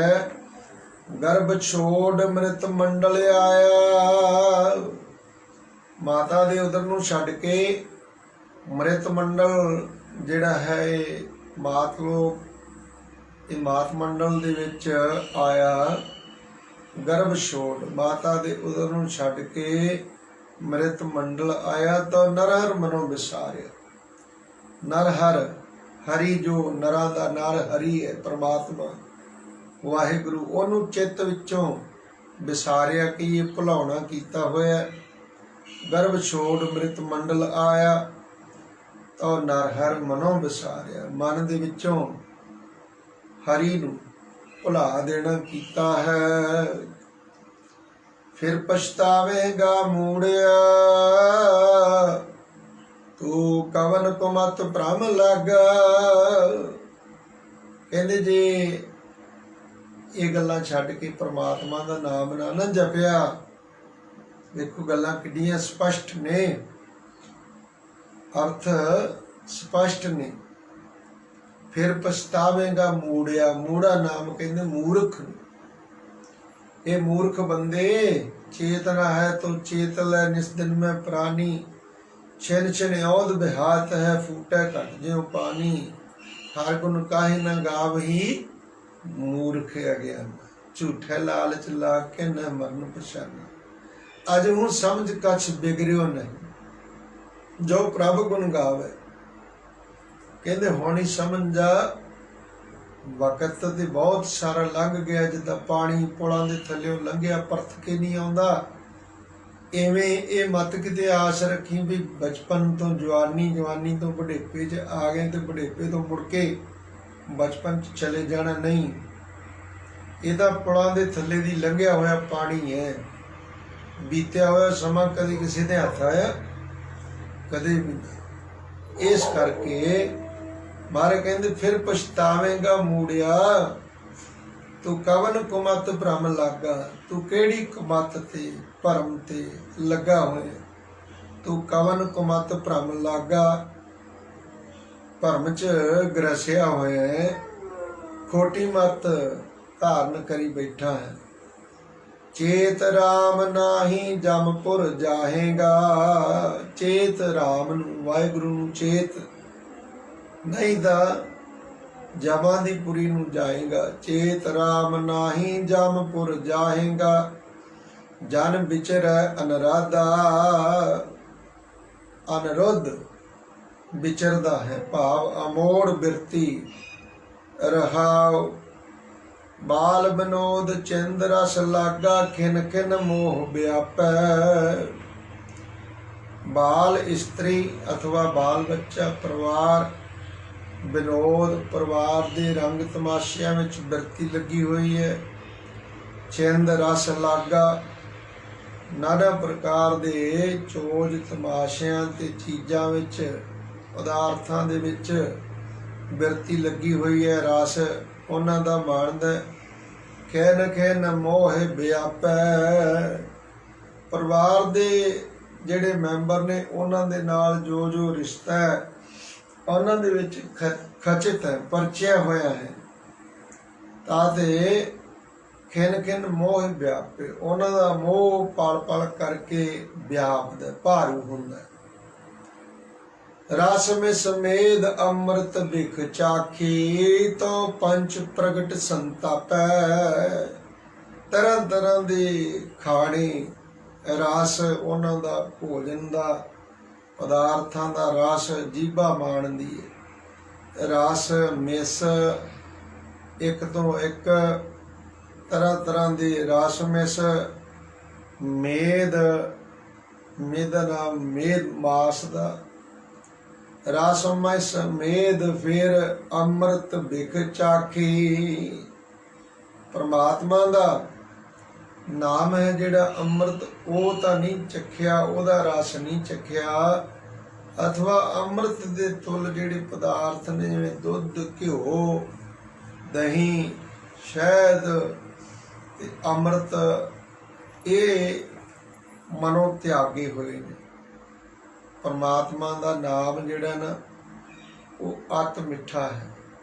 ਸੰਸਾਰ ਦੇ ਪਦਾਰਥ ਉਹਨੇ ਮਿੱਠੇ ਨਹੀਂ। ਬਾਬਾ ਫਰੀਦ ਜੀ ਦੇ ਬਚਨ ਨੇ, ਫਰੀਦਾ ਸ਼ੱਕਰ ਖੰਡ ਨਿਵਾਤ ਗੁੜ ਮਾਖਿਓ ਮਾਝਾ ਦੁੱਧ, ਸਭੇ ਵਸਤੂ ਮਿੱਠੀਆਂ ਰੱਬ ਨਾ ਪੁੱਜਣ ਤੁਧ। ਹੇ ਰੱਬਾ, ਹੇ ਵਾਹਿਗੁਰੂ, ਇਹ ਸਾਰੀਆਂ ਵਸਤੂਆਂ ਮਿੱਠੀਆਂ ਹਨ। ਮੱਝ ਦਾ ਦੁੱਧ, ਸ਼ੱਕਰ, ਖੰਡ, ਮਿਸ਼ਰੀ, ਮੱਝ ਦਾ ਦੁੱਧ, ਮਾਖਿਓ, ਸ਼ਹਿਦ ਆਦਿਕ, ਇਹ ਸਾਰੇ ਮਿੱਠੇ ਨੇ, ਪਰ ਪਰਮਾਤਮਾ ਦੇ ਨਾਮ ਦੇ ਤੁਲ ਨਹੀਂ ਪੁੱਜਦੇ। ਬਾਲ ਬਿਨੋਦ ਚਿੰਦ ਰਸ ਲਾਗਾ, ਖਿਨ ਖਿਨ ਮੋਹ ਵਿਆਪੈ। ਰਸ ਮਿਸ ਮੇਦ ਅੰਮ੍ਰਿਤ ਬਿਖ ਚਾਖੀ, ਤਉ ਪੰਚ ਪ੍ਰਗਟ ਸੰਤਾਪੈ। ਭਾਵ ਕੂੜੇ ਪਦਾਰਥਾਂ ਨੂੰ ਮਿੱਠਾ ਕਰਕੇ ਅੰਮ੍ਰਿਤ ਕਰਕੇ ਭੋਗਿਆ, ਉਹਨਾਂ ਨੂੰ ਤਰਜੀਹ ਦਿੱਤੀ, ਤਦ ਫਿਰ ਇਹ ਖਾਧੇ ਹੋਏ ਪਦਾਰਥਾਂ ਦੀ ਤਸੀਰ ਸਰੀਰ ਤੇ ਜਾ ਕੇ ਪ੍ਰਗਟ ਹੋਈ। ਨਤੀਜਾ ਪੰਜ ਪ੍ਰਗਟ ਸੰਤਾਪੇ, ਪੰਜ ਪ੍ਰਕਾਰ ਦੇ ਜਿਹੜੇ ਨੇ ਸੰਤਾਪ, ਦੁੱਖ, ਉਹ ਦੁੱਖ ਦੇਣ ਵਾਲੇ ਵਿਸ਼ੇ ਵਿਕਾਰ ਉਹ ਪ੍ਰਗਟ ਹੋਏ ਸਰੀਰ ਤੇ। ਸਰੀਰ ਦੀਆਂ ਅਵਸਥਾਵਾਂ 10 ਨੇ। ਗੁਰੂ ਨਾਨਕ ਸਾਹਿਬ ਜੀ ਨੇ ਬਚਨ ਕੀਤੇ ਨੇ ਕਿ ਇੱਕ ਤਾਂ ਜਦੋਂ ਪਹਿਲੇ ਪਿਆਰ ਲੱਗਾ ਥਣ ਦੁੱਧ, ਦੂਜੇ ਮਾਏ ਬਾਪ ਕੀ ਸੁਧ, ਤੀਜੇ ਭਈਆ ਭਾਬੀ ਬੇਬ, ਚੌਥੇ ਪਿਆਰ ਉਪੰਨੀ ਖੇਡ, ਪੰਜਵੇਂ ਖਾਣ ਪੀਣ ਕੀ ਧਾਤ, ਛੇਵੇਂ ਕਾਮ ਨ ਪੁੱਛੇ ਜਾਤ, ਸਤਵੇਂ ਸੰਜ ਕੀਆ ਕਰ ਵਾਸ, ਅੱਠਵੇਂ ਕ੍ਰੋਧ ਹੋਆ ਤਨ ਨਾਸ਼, ਨਾਵੇਂ ਧੌਲੇ ਉਬੇ ਸਾਹ, ਦਸਵੇਂ ਦੁੱਧਾ ਹੋਆ ਸੁਆਹ। ਸੋ ਇਹਨਾਂ ਦਸਾਂ ਹੀ ਹਾਲਤਾਂ ਦੇ ਵਿੱਚ ਪਰਮਾਤਮਾ ਚੇਤੇ ਨਹੀਂ ਆਇਆ। ਇਸੇ ਤਰ੍ਹਾਂ ਹੁਣ ਭਗਤ ਬੇਣੀ ਜੀ ਵੀ ਬਚਨ ਕਰ ਰਹੇ ਨੇ ਕਿ ਪੰਜਵੇਂ ਖਾਣ ਪੀਣ ਕੀ ਧਾਤ ਹੈ ਨਾ, ਰਸ ਮਿਸ ਮੇਦ ਅੰਮ੍ਰਿਤ ਬਿਖ ਚਾਖੀ। ਅੰਮ੍ਰਿਤ ਦੇ ਥਾਂ ਤੇ ਬੇਖੀ ਚੱਖੀ ਗਿਆ, ਮੋਹਰਾ ਹੀ ਚੱਟਦਾ ਰਿਹਾ। ਰਸ ਮਿਸ ਮੇਦ ਅੰਮ੍ਰਿਤ ਬਿਖ ਚਾਖੀ, ਤਾਂ ਪੰਜ ਪ੍ਰਗਟ ਸੰਤਾਪੇ। ਤਾਂ ਫਿਰ ਸਰੀਰ ਤੇ ਇਹ ਪੰਜੇ ਕਾਮਾਦਿਕ ਜਿਹੜੇ ਨੇ ਉਹ ਜੀਵਨ ਵਿੱਚ ਭਾਰੂ ਹੋ ਗਏ। ਸੰਤਾਪ ਜਪ ਤਪ ਸੰਜਮ ਛੋੜ ਸੁਕ੍ਰਿਤ ਮਤ, ਰਾਮ ਨਾਮ ਨਾ ਅਰਾਧਿਆ। ਜਪ ਵੀ ਤਪ ਵੀ ਸਭ ਸੰਜਮ ਤਿਆਗ ਦਿੱਤੇ। ਜਪ ਤਪ ਸਰੀਰਕ ਤੌਰ ਤੇ ਮੁੱਖ ਰਸਨਾ ਦੁਆਰਾ ਕੋਈ ਜਪ ਨਹੀਂ ਕੀਤਾ, ਪਰਮਾਤਮਾ ਦੀ ਬੰਦਗੀ ਨਹੀਂ ਕੀਤੀ, ਤਪ ਤਪੱਸਿਆ ਨਹੀਂ ਕੀਤੀ। ਜਪ ਤਪ ਸੰਜਮ, ਖਾਣ ਦਾ ਪੀਣ ਦਾ ਬੋਲਣ ਦਾ ਸੰਜਮ ਨਹੀਂ ਰੱਖਿਆ। ਛੋੜ ਸੁਕ੍ਰਿਤ ਮਤ, ਭਲੀ ਕਿਰਤ ਸ਼ੁਭ ਕਿਰਤ ਕਰਨੀ ਤਿਆਗ ਦਿੱਤੀ। ਮਤ ਜਿਹੜੀ ਹੈ ਉਹਦੇ ਵਿੱਚ ਰਾਮ ਨਾਮ ਨਾ ਅਰਾਧਿਆ। ਮਤ ਬੁੱਧ ਕਰਕੇ ਕਦੇ ਪਰਮਾਤਮਾ ਦਾ ਨਾਮ ਆਰਾਧਨ ਨਹੀਂ ਕਰਨਾ ਕੀਤਾ। ਉਛਲਿਆ ਕਾਮ ਕਾਲ ਮਤ ਲਾਗੀ, ਤਾਂ ਆਨ ਸ਼ਕਤ ਗਲ ਬੰਧਿਆ। ਕਹਿੰਦੇ ਸਰੀਰਕ ਵੇਗ ਹੈ ਜਿਹੜਾ ਕਾਮਨਾਵਾਂ ਦੇ ਰੂਪ ਵਿੱਚ ਉਛਲਿਆ, ਕਾਲ ਨਾਲ ਮਤ ਜਿਹੜੀ ਹੈ ਆਤਮਕ ਮੌਤ ਵਾਲੇ ਪਾਸੇ ਵਧੀ, ਤਾਂ ਆਨ ਸ਼ਕਤ ਗਲ ਬੰਧਿਆ। ਵਿਸ਼ੇ ਵਾਸਨਾ ਵਿੱਚ ਖਚਤ ਸੀ, ਜਦ ਨੂੰ ਆ ਕਰਕੇ ਸ਼ਕਤ ਕਹੀਏ ਸਾਕਤਾਂ ਨੇ ਕਰੜੇ ਜਿਹੜੇ ਜਮਦੂਤ ਨੇ ਉਹਨਾਂ ਨੇ ਆਣ ਗਲ ਬੰਧਿਆ, ਗਲੇ ਫਾਹੀ ਪਾ ਦੇਣੀ ਕਰਨੀ ਕੀਤੀ ਜੀ। ਤਰੁਣ ਤੇਜ ਪਰ ਤ੍ਰੈ ਮੁਖ ਜੋ ਹੈ, ਸਾਰਿਆਂ ਪਸਰ ਨਾ ਪਛਾਣਿਆ। ਜੀਵਨ ਏਡਾ ਨਾਰਕੀ ਹੋ ਗਿਆ। ਤਰਨ ਤੇਜ ਜਵਾਨੀ ਦੇ ਤੇਜ ਵਿੱਚ, ਜੌਵਨਤਾਈ ਦੇ ਤਾਅ ਵਿੱਚ, ਪਰ ਤ੍ਰਿਆ ਮੁਖ ਜੋ ਹੈ। ਤ੍ਰਿਆ ਨਾਮ ਹੁੰਦਾ ਇਸਤਰੀ ਪਰ ਕੀ ਪਰਾਈ। ਤਰਨ ਤੇਜ ਪਰ ਤ੍ਰਿਆ ਮੁਖ ਜੋ ਹੈ, ਮੁਖ ਤੱਕਦਾ ਹੈ ਦੂਜੇ ਦੇ ਰੂਪ ਨੂੰ, ਮੈਲੀ ਬਿਰਤੀ ਅਧੀਨ ਤੱਕਦਾ। ਸਰ ਅਪਸਰ ਨਾ ਪਛਾੜਿਆ, ਚੰਗੇ ਤੇ ਮਾੜੇ ਦੀ ਪਛਾਣ ਨਾ ਕੀਤੀ ਕਿ ਕੀ ਮੇਰੇ ਭਲੇ ਵਿੱਚ ਹੈ, ਕੀ ਮੰਦੇ ਵਿੱਚ ਹੈ। ਸਰ ਕੀ ਸ੍ਰੇਸ਼ਟ ਚੰਗਾ ਤੇ ਅਪਸਰ ਕੀ ਮੰਦਾ, ਚੰਗੇ ਮੰਦੇ ਦੀ ਵੀ ਪਛਾਣ ਨਹੀਂ ਕੀਤੀ। ਛੇਵੇਂ ਕਾਮ ਨਾ ਪੁੱਛਿਆ ਜਾਤ, ਸਰ ਅਪਸਰ ਨਾ ਪਛਾਣਿਆ। ਉਨਮਤ ਕਾਮ ਮਹਾ ਬਿਖ ਭੂਲੈ, ਪਾਪ ਪੁੰਨ ਨਾ ਪਛਾਨਿਆ। ਉਨਮਤ ਕਹੀਏ ਮਦਹੋਸ਼ ਹੋ ਕਰਕੇ, ਕਾਮ ਆਦਿਕ ਭਾਰੂ ਹੋ ਗਈ ਬਿਰਤੀ ਤੇ, ਮਹਾਬਿਖ ਭੁੱਲੇ ਮਹਾਨ ਵਿਸ਼ੇ ਵਿਖ ਤੇ ਪਰਮਾਤਮਾ ਦਾ ਨਾਮ ਭੁਲਾਈ ਰੱਖਿਆ। ਪਾਪ ਪੁੰਨ ਨਾ ਪਛਾਨਿਆ, ਪਾਪ ਨੂੰ ਪੁੰਨ ਨੂੰ ਨਹੀਂ ਸਮਝਿਆ। ਕੀ ਪਾਪ ਹੈ, ਕੀ ਪੁੰਨ ਹੈ, ਧਰਮ ਅਰਥ ਕੀ ਹੈ, ਗੈਰ ਧਰਮ ਕੀ ਹੈ। ਸੁਤ ਸੰਪਤ ਦੇਖ ਇਹੋ ਮਨ ਗਰਬਿਆ। ਸੁਤ ਕਈ ਪੁੱਤਰ ਸੰਪਤੀ, ਧਨ ਪਦਾਰਥ ਜ਼ਮੀਨ ਜਾਇਦਾਦ। ਸੁਤ ਪੁੱਤਰ ਧੀਆਂ ਤੇ ਪਦਾਰਥ, ਸੁਤ ਸੰਪਤ ਦੇਖ ਇਹੋ ਮਨ ਗਰਬਿਆ। ਗਰਬਿਆ ਕਿ ਹੰਕਾਰੀ ਹੋ ਗਿਆ। ਪੁੱਤਰਾਂ ਧੀਆਂ ਧਨ ਦੌਲਤ ਸੰਪਤੀ ਨੂੰ ਦੇਖ ਦੇਖ ਕੇ ਹੰਕਾਰ ਕਰੀ ਜਾਂਦਾ। ਰਾਮ ਹਿਰਦੇ ਤੇ ਖੋਇਆ, ਜੋ ਰਮਿਆ ਹੋਇਆ ਰਾਮ ਹੈ ਵਾਹਿਗੁਰੂ ਜੀ ਹਨ, ਉਹ ਹਿਰਦੇ ਤੇ ਖੋਇਆ। ਹਿਰਦੇ ਵਿੱਚੋਂ ਭੁਲਾ ਦੇਣਾ ਕਰਨਾ ਕੀਤਾ, ਰਾਮ ਹਿਰਦੇ ਤੇ ਖੋਇਆ। ਆਵਰ ਮਰਤ ਮਾਇਆ ਮਨ ਤੋਲੇ, ਤਉ ਭਾਗ ਮੁਖ ਜਨਮ ਵਿਗੋਇਆ। ਇੱਕ ਹੋਰ ਗੱਲ ਅੱਗੇ ਕਹਿ ਰਹੇ ਨੇ, ਦੇਖੋ ਮਨੁੱਖੀ ਵਿਅਕਤੀ ਹੈ ਨਾ, ਸਪਸ਼ਟ ਕਹੀ ਹੈ ਬੰਦੇ ਦੇ ਅੰਦਰਲਾ ਜੋ ਹੈ ਉਹ ਅੱਖਰਾਂ ਰਾਹੀਂ ਭਗਤ ਬੇਣੀ ਜੀ ਨੇ ਬਿਆਨ ਕਰਨਾ ਕੀਤਾ। ਕਹਿੰਦੇ ਜਦੋਂ ਕੋਈ ਆਸ ਪੜੋਸ ਆਲੇ ਦੁਆਲੇ ਕੋਈ ਮਰ ਜਾਂਦਾ, ਸਰੀਰ ਤਿਆਗ ਜਾਂਦਾ, ਕਹਿੰਦੇ ਉਹਦੀ ਮਾਇਆ ਨੂੰ ਜੋਖਦਾ ਹੈ। ਅਵਰ ਮਰਤ, ਅਵਰ ਕਹੀਏ ਹੋਰ ਦੇ ਮਰਨੇ ਤੇ, ਅਵਰ ਮਰਤ ਮਾਇਆ ਮਨ ਤੋਲੇ। ਕਹਿੰਦੇ ਕਿੰਨਾ ਕੁ ਛੱਡ ਗਿਆ ਪਿੱਛੇ, ਧੀਆਂ ਪੁੱਤਰਾਂ ਲਈ ਕਹਿੰਦਾ ਵੀ ਇਹ ਤਾਂ ਬਹੁਤ, ਇਹ ਤਾਂ ਬਾਹਲਾ ਛੱਡ ਗਿਆ। ਦੂਜੇ ਦੇ ਮਰਨ ਤੇ ਇਹੀ ਸੋਚੀ ਜਾਂਦਾ। ਅਵਰ ਮਰਤ ਮਾਇਆ ਮਨ ਤੋਲੇ, ਤਉ ਭਾਗ ਮੁਖ ਜਨਮ ਵਿਗੋਇਆ। ਤਾਂ ਇਸ ਬੰਦੇ ਨੇ ਫਿਰ ਦੋ ਚੀਜ਼ਾਂ, ਇੱਕ ਭਾਗ ਤੇ ਇੱਕ ਮੁਖ, ਮੂੰਹ ਦੇ ਤੇ ਭਾਗ ਦੇ ਸਵਾਦ ਵਿੱਚ ਇਹ ਜਨਮ ਹੀ ਵਿਗੋਇਆ, ਗਵਾ ਲੈਣਾ ਕੀਤਾ। ਦੋ ਚੀਜ਼ਾਂ ਦੇ ਰਾਹੀਂ ਕਲਯੁਗ ਨੇ ਵੱਡਾ ਹਥਿਆਰ ਇਹ ਦੱਸਿਆ ਸੀ ਨਾ। ਜਦੋਂ ਸਤਿਗੁਰੂ ਜੀ ਜਾਂਦੇ ਨੇ ਉਦਾਸੀ ਤੇ ਬੜਾ ਘਣਾ ਜੰਗਲ ਆ ਜਾਂਦਾ, ਲਾਲ ਰੰਗ ਦੀ ਹਨੇਰੀ ਚੜ ਕੇ ਆ ਜਾਂਦੀ ਹੈ, ਕਿਤੇ ਇੱਟਾਂ ਰੋੜੇ ਮਿੱਟੀ ਉੱਡ ਉੱਡ ਕੇ ਧੂਲ।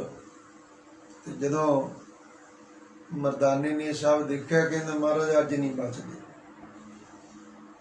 ਸਤਿਗੁਰਾਂ ਨੇ ਇੱਕ ਕਾਰ ਕੱਢੀ, ਲੀਕ ਵਾਹ ਦਿੱਤੀ ਗੋਲਾਕਾਰ। ਕਹਿੰਦੇ ਲੈ ਮਰਦਾਨਿਆ ਇੱਥੇ ਬਹਿ ਜਾ ਤੇ ਵਾਹਿਗੁਰੂ ਵਾਹਿਗੁਰੂ ਸਤ ਕਰਤਾਰ ਧੰਨ ਨਿਰੰਕਾਰ ਜਪੀ ਚੱਲ। ਮਰਦਾਨੇ ਨੇ ਸਤਿਗੁਰਾਂ ਦੇ ਬਚਨਾਂ ਦੀ ਪਾਲਣਾ ਕੀਤੀ ਤੇ ਉਹਦੇ ਕਾਰ ਦੇ ਵਿੱਚ ਕੋਈ ਨਹੀਂ, ਬਾਹਰ ਕਿਤੇ ਰੋੜਿਆਂ ਦੀ ਵਰਖਾ, ਕਿਤੇ ਕੁਛ ਕਿਤੇ ਕੁਛ, ਬੜੇ ਜ਼ੋਰ ਦਾ ਮੀਂਹ ਵੀ ਪਿਆ, ਪਰ ਉਹਨੇ ਦਾਇਰੇ ਦੇ ਵਿੱਚ ਇੱਕ ਬੂੰਦ ਵੀ ਨਹੀਂ ਡਿੱਗੀ। ਉਹ ਕੰਮ ਹਟਿਆ ਤੇ ਇੱਕ ਬੜਾ ਵਿਸ਼ਾਲ ਕਾਇਆ ਵਾਲਾ ਜਾਨਵਰ ਜਿਹਾ, ਵੱਡੇ ਵੱਡੇ ਉਹਦੇ ਕੰਨ ਤੇ ਦੋਵੇਂ ਇੰਦਰੀਆਂ ਨੂੰ, ਇੱਕ ਜੀਭ ਤੇ ਇੱਕ ਇੰਦਰੀ, ਉਹ ਪਕੜੀ ਆਵੇ, ਵੱਡਾ ਤੇ ਹੱਸੇ ਬਹੁਤ ਭਿਆਨਕ ਹਾਸਾ। ਸਤਿਗੁਰੂ ਜੀ ਉਹਦੇ ਵੱਲ ਤੱਕਦੇ ਨੇ, ਉਹਦਾ ਤਾਪ ਤੇਜ ਜਿਹਾ ਜਿਹੜਾ ਨਾ ਉਹ ਖਤਮ ਹੋ ਜਾਂਦਾ, ਜ਼ੋਰ ਨਹੀਂ ਚੱਲਦਾ। ਇਹ ਸੀ ਕਲਯੁਗ। ਹਜ਼ੂਰ ਨੇ ਪੁੱਛਿਆ ਗੁਰੂ ਨਾਨਕ ਦੇਵ ਜੀ ਨੇ, ਕੌਣ ਹੈ ਤੂੰ?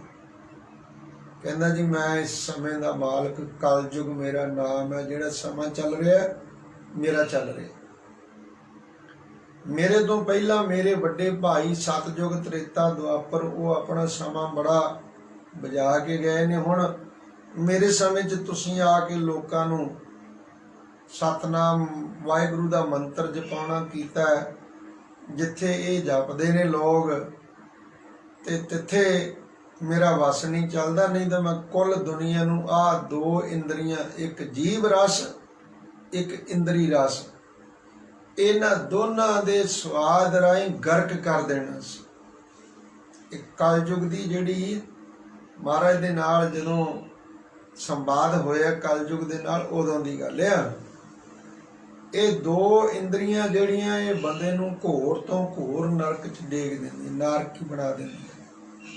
ਜੀਵ ਦਾ ਸਵਾਦ, ਖੱਲੜੀ ਦਾ ਸਵਾਦ। ਇਸ ਕਰਕੇ ਸਾਹਿਬ ਸੱਚੇ ਪਾਤਸ਼ਾਹ ਜੀ ਕਹਿੰਦੇ ਨੇ, ਅਵਰ ਮਰਤ ਮਾਇਆ ਤਨ ਮਾਇਆ ਮਨ ਤੋਲੇ। ਹੋਰ ਦੇ ਮਰਨ ਤੇ ਉਹਦੀ ਜ਼ਮੀਨ ਜਾਇਦਾਦ ਪੈਸਾ ਮਨ 'ਚ ਵਿਚਾਰਦਾ ਰਹਿੰਦਾ, ਕਿੰਨੇ ਦਿਨ ਭੁੱਲਦਾ ਹੀ ਨਹੀਂ। ਉਹਦੀਆਂ ਹੀ ਗੱਲਾਂ ਕਰੀ ਜਾਂਦੇ ਲੋਕਾਂ ਨਾਲ ਵੀ ਉਹ ਮਰ ਗਿਆ, ਉਹਦੇ ਅੱਗੋਂ ਕਿੰਨਿਆਂ ਨੂੰ ਕਿੰਨੇ ਕਿੱਲੇ ਆਈ, ਐਂ ਦੀਆਂ ਗੱਲਾਂ ਕਰਦਾ। ਅਵਰ ਮਰਤ ਮਾਇਆ ਮਨ ਤੋਲੇ, ਗੱਲ ਸਾਰਿਆਂ ਦੀ ਹੈ।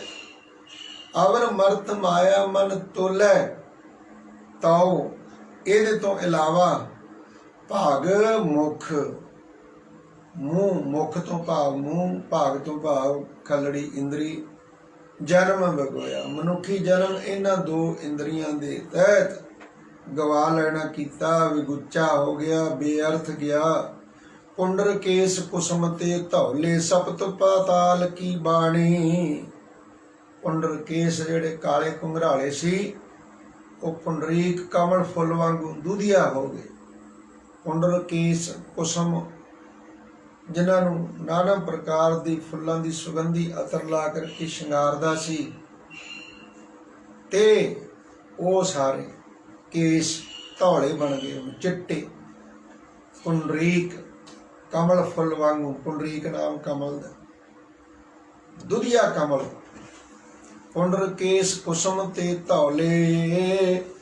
ਸਾਹਿਬ ਜੀ ਕਹਿੰਦੇ ਨੇ ਇਹ ਚੀਜ਼ਾਂ ਐਸਾ ਹੋਇਆ ਬਈ ਉਹ ਕਾਲੇ ਘੁੰਗਰਾਲੇ ਕੇਸ ਸਾਰੇ ਜਿਹੜੇ ਉਹ ਧੌਲਿਆਂ ਵਿੱਚ ਬਦਲ ਗਏ, ਧੌਲੇ ਬਣ ਗਏ।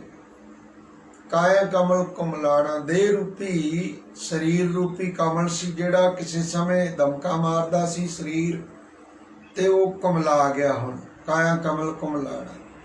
ਅਵਗਤ ਬਾਣ ਛੋੜ ਮ੍ਰਿਤ ਮੰਡਲ ਤੋਂ ਪਾਛੇ ਪਛਤਾਣ। ਅਵਗਤ ਬਾਣ ਕਹਿੰਦੇ ਹੋਰ ਪਾਸੇ ਨੂੰ ਬਿਰਤੀ ਜਿਹੜੀ ਬਾਣ ਇਹਦੀ, ਉਹ ਆਦਤ ਭੈੜੀ ਛੁੱਟੀ ਨਾ। ਅਵਗਤ ਬਾਣ ਛੋੜ ਮ੍ਰਿਤ ਮੰਡਲ। ਅਖੀਰ ਨੂੰ ਉਸ ਪ੍ਰਮਾਤਮਾ ਦੇ ਹੁਕਮ ਨਾਲ ਜਦੋਂ ਇਸ ਮ੍ਰਿਤ ਮੰਡਲ ਨੂੰ ਛੱਡਣ ਦਾ ਵਕਤ ਆਇਆ ਤਾਂ ਫਿਰ ਸਿਵਾਏ ਪਛਤਾਵੇ ਤੋਂ ਬਾਕੀ ਕੁਛ ਨਹੀਂ ਰਹਿੰਦਾ। ਨਿਕਟੀ ਦੇ ਦੇਖ ਤੋਨੀ ਉਪਜੈ, ਮਾਨ ਕਰਤ ਨਹੀਂ ਬੂਝੈ ਨਿਕਟੀ। ਅਗੋਂ ਆਪਣੇ ਪਰਿਵਾਰ ਦੇ ਛੋਟੇ ਤੋਂ ਛੋਟੇ ਬੱਚੇ ਤੱਕ ਨੂੰ ਨਿਕਟੀ ਕਹਿੰਦੇ, ਨਿੱਕੀ ਜਿੰਨੀ। ਛੋਟੇ ਪਰਿਵਾਰ ਦੇ ਬੱਚਿਆਂ ਦੀਆਂ ਦੇਹਾਂ ਦੇਖ ਦੇਖ ਮਨ 'ਚ ਚਾਉ ਉਪਜਦਾ। ਧੁਨ ਤੋਂ ਭਾਵ ਚਾਉ, ਉਹਨਾਂ ਪ੍ਰਤੀ ਚਾਉ ਲਾਡ ਉਪਜੈ। ਮਾਣ ਕਰਤ ਨਹੀਂ ਬੂਝੈ। ਮਾਣ ਕਰਦਾ ਸੰਤਾਨ ਦਾ, ਪਦਾਰਥ ਦਾ, ਹੋਰਨਾਂ ਚੀਜ਼ਾਂ ਦਾ ਮਾਣ ਕਰਤ ਨਹੀਂ ਬੂਝੈ, ਤੇ ਆਪਣੇ ਜੀਵਨ ਦਾ ਮਨੋਰਥ ਕੀ ਹੈ ਇਹ ਨਹੀਂ ਸਮਝਦਾ। ਲਾਲਚ ਕਰੈ ਜੀਵਨ ਪਦ ਕਾਰਨ, ਲੋਚਨ ਕਛੂ ਨ ਸੂਝੈ। ਜੀਵਨ ਪਦਵੀ ਭਾਵ ਜੀਵਨ ਦੀ ਕਾਇਮਤਾਈ ਬਣੀ ਰਵੇ, ਇਸ ਗੱਲ ਦਾ ਲਾਲਚ ਕਰਦਾ। ਬਹੁਤਾ ਜੀਵਨ ਮੰਗੀਏ ਤੇ ਬਹੁਤਾ ਜਿਉਣਾ ਮੰਗਦਾ ਹੈ। ਲਾਲਚ ਕਰੈ ਜੀਵਨ ਪਦ ਕਾਰਨ, ਲੋਚਨ ਕਛੂ ਨ ਸੂਝੈ। ਅੱਖਾਂ ਨਾਲ ਇਹਨੂੰ बेणी भगत जी कह रहे ने लोचन कछु न सूझे। आला दुआला देख के भी नहीं पता लगता बई किन्ने वेंद्या वेंद्या चले गए, इन्नी लोयनी देखदे केती चल गई फरीदा। लोकां आपो अपनी मैं अपनी पई, इदां गल बन गई। तो इन्हां चीज़ां दा बहुता जीवन दा लालच करी जांदा है। लोचन कछु न सूझे, अखां नाल आला दुआला नहीं देखदा भी कौन किद्दां सी फरीदा, कित्थे तैंडे मापिया जिन्नी तू जणियो है तै पासों ओए लद गई, तू अजे ना पतीनो है। सो जी थाका तेज उड्या मन पंखी, घर आंगन ना सुखाई। थाका तेज कहिए शरीर दा तेज बल थक गया। एक समा आया उड्या मन पंखी, पंखेरू जिहड़ा जीव सी वो शरीर दे विचों उडारी मार गया। भाव शरीर जिहड़ा है वो मिट्टी दा कोट मिट्टी बन के पिया ते विचों प्राण पंखेरू उड गए। घर आंगन ना सुखाई, हुण घर दे विहड़े दे विच आंगन नाम दा विहड़े दा, घर दे विहड़े विच चौफाल पिया होया ना सुखाई, किसी नूं चंगा नहीं लगदा, घर दे जीआं नूं भी चंगा नहीं लगदा। घर आंगन ना सुखाई, बेणी कह सुनो रे भगत हो, मरण मुक्त किन पाई। भगत बेणी जी कहंदे भगतो सुनो, मुक्ति जिहड़ी है वो जिउंदे जी ही जे कोई नेक कर्म कर लवे, काम बंदगी कर लवे, सिमरन कर लवे, सेवा कर लवे, ते ओ समा पा के रहत रहत रह जाए बेकारा। ते एक समा आ जाता है, कबीर तू तू करता तू हुआ मुझ में रहा न हूँ, जब आपा पर का मिट गया जत देखा तत तू। सो इस प्रकार जिउंदे जी जिहड़ा मुक्त हो गया, विकारां वाले पासियों जमन मरण दे गेड़ चों भी निकल गया, जिन्हों कोई वासना पिछे रही ना, वो तो जिउंदा ही मुक्त है, ਉਹਨੂੰ ਦੁਬਾਰਾ ਭਲਾ ਜੀਵਨ ਜਨਮ ਕਿਉਂ ਭੋਗਣੇ ਪੈਣਗੇ। ਸੋ ਇਹ ਹੁੰਦਾ ਮੁਕਤ ਹੋਣਾ, ਦੁਬਾਰਾ ਆਵਾਗਾਉਣ ਵਿੱਚ ਨਾ ਪੈਣਾ, 84 ਦੇ ਗੇੜ ਵਿੱਚ ਨਾ ਪੈਣਾ। श्री राग तो ही मोही मोही तो ही अंतर कैसा, ये पावन शब्द भगत रविदास जी का है। श्री गुरु ग्रंथ साहब जी के 93 अंग ते सुशोभित है और श्री राग का अखीरला शब्द है। इदों अगे माझ राग की प्रारंभता होनी है। तो ही मोही तो ही अंतर कैसा है। वाहिगुरु भगत रविदास जी काशी का इन्हां दा जन्म सी ते काशी विच ही इन्हां दा जिहड़ा सी रहन सहन जीवन बतीत होया। भगत कबीर जी दे समकाली सन, उन्हां दे समय अंदर आप जी का भी बड़ा नाम सी। तो ये जोड़े बनाउण दा काम करदे सी, जुत्तियां गन्नण दा काम करदे सी, चमड़े दा काम करदे सी। बड़े भुगे हुए सन। गुरु अर्जन देव जी ने बड़े अदब सत्कार नाल आप जी की बाणी नूं भी दर्ज करना कीता। हे वाहिगुरु, तो ही मोही तेरे ते मेरे विच, मोही तो ही मेरे ते तेरे विच अंतर कैसा। काहदा अंतर है भगवान, भगत रविदास जी कह रहे हैं। आप ही फिर हुण सवाल का जवाब दिंदे ने, कहंदे इन्ना कोई है फर्क बहुता नहीं। किहड़ा फर्क है? कहंदे कनक कटक जल तरंग जैसा। कहंदे जिवें एक होवे सोने की डली, एक होवे सोने का घड़िया होया गहना। देखण नूं तां ओह डली जिहड़ी है सोने की ते गहना जिहड़ा है वो वख-वख भासदे ने, वख-वख दिसदे ने भी ये होर चीज़ है, ये होर चीज़ है, पर असल च सारा है सोना ही है। बिल्कुल उवें जिवें समुंदर दे विचों निकली हुई पानी की लाट छल, कनक कटक जल तरंग जैसा। तरंग कहंदे ने पानी की लहर जिहड़ी हवा नाल उठदी है। कहंदे जिवें पानी दे विचों लहर उठी हुई है तां पानी ही, बस इन्ना क फर्क है। जीव अपने जीव पुणे दे विच फसिया होया है, है निरंकार। कहो कबीर हो राम की अंश, जस कागद पर मिटे न मंस।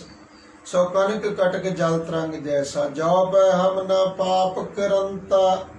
अहे अनंता, अहे अनंता कहिए हे वाहिगुरु, ਇਹ ਵੀ ਫਰਕ ਨਹੀਂ ਸੀ ਰਹਿਣਾ। ਜੋ ਪੈ ਹਮ ਨ ਪਾਪ ਕਰੰਤਾ, ਅਸੀਂ ਜੀਵਨ ਪਾਪੀ ਹਾਂ, ਪਾਪ ਕਰਦੇ ਹਾਂ। ਜੇ ਅਸੀਂ ਪਾਪ ਨਾ ਕਰਦੇ ਹੁੰਦੇ ਤਾਂ ਪਤਿਤ ਪਾਵਨ ਨਾਮ ਕੈਸੇ ਹੁੰਤਾ। ਕਹਿੰਦੇ ਜੇ ਅਸੀਂ ਪਾਪ ਨਾ ਕਰਦੇ ਹੁੰਦੇ ਤਾਂ ਤੈਨੂੰ ਪਤਿਤ ਪਾਵਨ ਕਿਹਨੇ ਕਹਿਣਾ ਸੀ।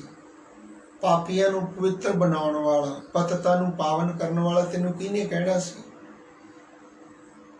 रहाओ तुम जो नायक आछो अंतरजामी। हे वाहिगुरु जी, तुसी कुल दुनिया दे नायक हो, सिरजनहारे हो ते सबना दे अंदर वसे हुए हो, मौजूद हो, अंतरजामी हो। इसे करके सब दे अंदर वसे हो ना, सब दे फुरनिਆਂ ਨੂੰ ਜਾਣਦੇ ਹੋ, ਚੰਗੇ ਨੂੰ ਵੀ ਮਾੜੇ ਨੂੰ ਵੀ। ਪ੍ਰਭ ਤੇ ਜਨ ਜਾਨੀ ਜੈ ਜਨ ਤੇ ਸੁਆਮੀ। हे वाहिगुरु, फर्क ते कुछ भी नहीं। जीव अपने कीते कर्मां सदका तेरे तो दूर हो जाते ने, कमाए हुए चंगे कर्मां सदका तेरे नेड़े हो जाते ने। कोई फर्क नहीं। जिवें सोने की डली ते सोने का गहना घड़िया मूल रूप इक्को ही है, सोना ही है। पानी दे विचों उठी तरंग वो पानी का ही रूप है, पानी ही है मूल रूप विच। इस तरह वाहिगुरु ते वाहिगुरु दे पैदा कीते जीव है इको ही हस्ती दे मालक। शरीर आराधा मोको विचार देहू। हे वाहिगुरु, ये कृपा करो कि ये शरीर जिन्ना चिर है उन्ना चिर तेनू आराधे, सिमरे, बंदगी करे। जिवें बाबा फरीद जी भी जाचना करते, शेख फरीदा खैर दीजै बंदगी। इस तरह शरीर आराधा मोको विचार देहू। विचार शब्द दी विचार कहते बख्शो निता प्रति दी। गुरु शब्द दी विचार मैनू दे, सोझी दे शब्द दी। रविदास समदाल समझावे को। मैनू समदाल कहिए, दाल कहते दाल खाल मूर्ख नू। रविदास नू कोई ये गल समझा देवे जिहदे नाल बिरती समभाव दे विच आ जावे। ऊच नीच मेर तेर अपना पराया सारा मिट जावे। ते मैनू रविदास नू ये कोई गल समझाउणी करे, सोझी दे देवे। मेरे ते ऐसी किरपा कर, ऐसे पूर्ण पुरखां दा मिलाप बख्श। सो इत्थे सतगुरु जी की किरपा सदका कथा विचार प्रवाह 94 अंग ते पहुंचे। अज धन गुरु रामदास महाराज सच्चे पातशाह जी के पवित्र प्रकाश दिहाड़े ते श्री राग संपूर्ण होया है। माझ राग विच कथा विचार प्रवाह पहुंचे। भलके शब्द आवेगा। राग माझ चौप दे घर पहला महला चौथा। एक ओंकार सतनाम करता पुरख निरभौ निरवैर। अकाल मूर्त अजूनी सैभं गुर प्रसाद। हर हर नाम मैं हर मन भाया, वड भागी हर नाम ध्याया। इथों कथा विचार सतगुरु जी की कृपा सदका भलके अगे तुरेगी। आओ समाप्ति वाल आते हाँ। समाप्ति दीयां पंक्तियां सरवण करो, फिर अरदास होवेगी। शरीर आराध मोको विचार देहू। रविदास सामदाल समझावे को। वाहिगुरु जी का खालसा, वाहिगुरु जी की फतेह। अचुत है पार ब्रह्म अविनाशी अगनास। हे पूरन हे सर्व मैं दुख भंजन गुण तास। हे संगी हे निरंकार, हे निर्गुण सब टेक। हे गोविंद हे गुण निधान, जाके सदा विवेक। हे अपरंपर हर हरे, है पिहो वनहार। हे संता कै सदा संग, निदारा आधार। हे ठाकुर हूँ दासरो, मैं निर्गुण गुण नहीं कोय। आनक दीजै नाम दान, राखो हिय परोय। ਆਏ ਪ੍ਰਭ ਸਰਣਾਗਤੀ ਕਿਰਪਾ ਨਿਧ ਦਿਆਲ। ਏਕ ਅੱਖਰ ਹਰ ਮਨ ਬਸਤ ਨਾਨਕ ਹੋਤ ਨਿਹਾਲ। ਵਾਹਿਗੁਰੂ ਨਾਮ ਜਹਾਜ ਹੈ ਚੜ੍ਹੈ ਸੋ ਤਰਹਿ ਪਾਰ। ਜੋ ਸ਼ਰਧਾ ਕਰ ਸੇਵੰਦੇ ਗੁਰ ਪਾਰ ਉਤਾਰਨ ਹਾਰ। ਜੋ ਸ਼ਰਧਾ ਕਰ ਸੇਵੰਦੇ ਗੁਰ ਪਾਰ ਉਤਾਰਨ ਹਾਰ। ਵਾਹਿਗੁਰੂ ਜੀ ਕਾ ਖਾਲਸਾ ਵਾਹਿਗੁਰੂ ਜੀ ਕੀ ਫਤਿਹ। ਵਾਹਿਗੁਰੂ ਤੂੰ ਠਾਕੁਰ ਤੁਮ ਹੈ ਅਰਦਾਸ। ਜੀਉ ਪਿੰਡ ਸਾਧੂ